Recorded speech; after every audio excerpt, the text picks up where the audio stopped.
মৃত্যুকালে রাসূলুল্লাহ সাল্লাল্লাহু আলাইহি ওয়াসাল্লাম আজরাইলকে যেই কথা বারবার বলেছিলেন, প্রত্যেক মানুষকে একদিন মৃত্যুর মুখোমুখি দাঁড়াতে হবে। আল্লাহ তাআলা বলেন, পৃথিবীর সব প্রাণীকে মৃত্যুর স্বাদ গ্রহণ করতে হবে। জীবন যার আছে, মৃত্যু তার সুনিশ্চিত। আর দুনিয়াতে সবচেয়ে কষ্টদায়ক মৃত্যু হচ্ছে মানুষের মৃত্যু। হযরত আদম আলাইহিস সালাম থেকে শুরু করে কিয়ামত পর্যন্ত সকল প্রাণীকেই মৃত্যুর স্বাদ গ্রহণ করতে হবে। এমনকি সকল প্রাণীর মৃত্যুর পর মহান আল্লাহ তাআলা আজরাইল আলাইহিস সালামকে আদেশ দেবে সকল ফেরেশতা ও জিন জাতির জান কবজ করতে।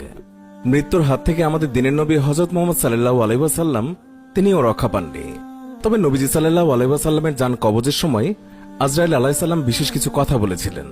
নবীজি সাল্লাল্লাহু আলাইহি ওয়াসাল্লামের জান কবজের সময়ের ঘটনাটি এখন আপনাদেরকে বিস্তারিতভাবে জানাচ্ছি।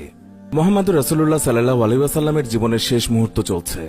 ঠিক সেই সময় একজন লোক এসে সালাম জানিয়ে বললেন, আমি কি ভেতরে আসতে পারি? রাসূলুল্লাহ সাল্লাল্লাহু আলাইহি ওয়াসাল্লামের কন্যা ফাতিমা রাদিয়াল্লাহু তাআলা আনহা বললেন, দুঃখিত, আমার পিতা খুবই অসুস্থ। এই কথা বলে ফাতিমা রাদিয়াল্লাহু তাআলা আনহা দরজা বন্ধ করে রাসূলুল্লাহ সাল্লাল্লাহু আলাইহি ওয়াসাল্লামের কাছে গেলেন।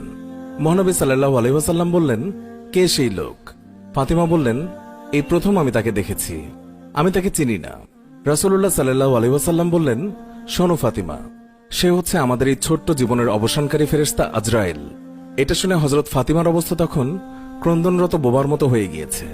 জিবরাইল আলাইহিস সালাম আসলেন, এসে নবীজি সাল্লাল্লাহু আলাইহি ওয়াসাল্লামকে সালাম দিলেন। জিবরাইল আলাইহিস সালাম বললেন, হে আল্লাহর রাসূল, আল্লাহ তাআলা আপনাকে সালাম দিয়েছেন আর জানতে চেয়েছেন আপনি কেমন আছেন। আল্লাহ তাআলা সব জানেন, তারপরেও আপনার মুখ থেকে জানতে চেয়েছেন যে আপনি কেমন আছেন। নবীজি বললেন, আমি বড়ই কষ্টের ভেতরে আছি, অসুস্থ আছি। জিবরাইল আলাইহিস সালাম বললেন, ইয়া রাসূল আল্লাহ, একজন নতুন ফেরেশতা এসেছে আজকে আমার সাথে, যে ফেরেশতা কোনো মানুষের কাছে আসার জন্য কোনো দিনও অনুমতি চায়নি, আর কোনোদিন সে অনুমতি চাইবেও না। শুধু আপনার অনুমতি চাই আপনার কাছে আসার জন্য। আর সেই ফেরেশতার নাম মালাকুল মউত। এরপর মালাকুল মউত রাসূলের অনুমতি নিয়ে রাসূলের জাশন মোবারকের কাছে এসে সালাম দিলেন। আজরাইল আলাইহিস সালাম বললেন, ইয়া রাসূল আল্লাহ, আদম আলাইহিস সালাম থেকে শুরু করে এই পর্যন্ত আমি যত মানুষের জান কবজ করেছি আর কিয়ামত পর্যন্ত যত মানুষের জান কবজ করব, আমি কারো কাছে অনুমতি চাইনি, আর আমার অনুমতি চাইতেও হবে না। কিন্তু আজকে আসার সময় আল্লাহ তাআলা বললেন আমি যেন আপনার অনুমতি চাই। এই সময় নবীজি বললেন, মালাকুল মউত, আমি যদি অনুমতি না দেই? তখন আজরাইল আলাইহিস সালাম বললেন, আপনি যদি অনুমতি না দেন তাহলে আল্লাহ তাআলা আমাকে ফিরে যেতে বলেছেন।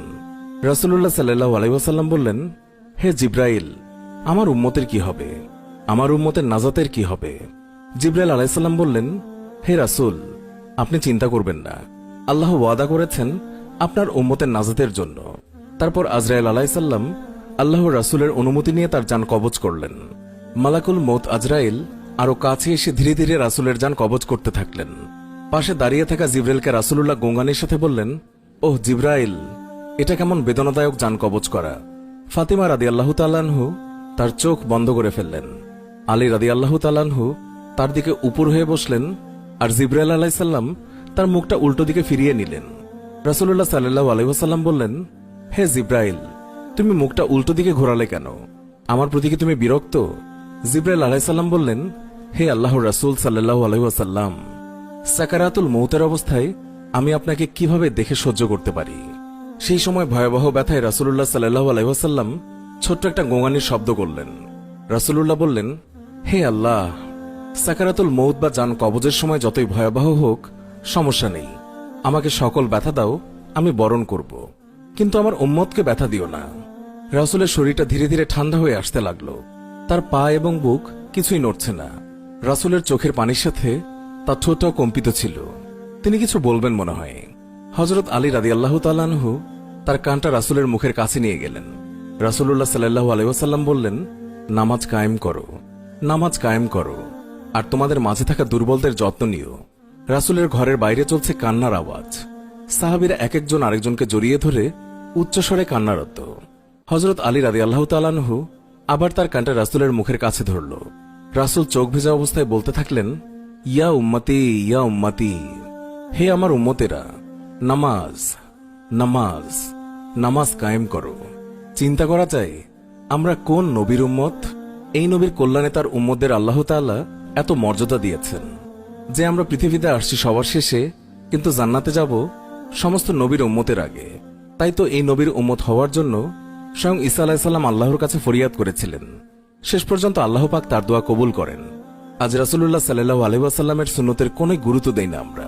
আল্লাহ পাক আমাদের সবাইকে রাসূলুল্লাহ সাল্লাল্লাহু আলাইহি ওয়াসাল্লামের সুন্নত মোতাবেক চলার তৌফিক দান করুন।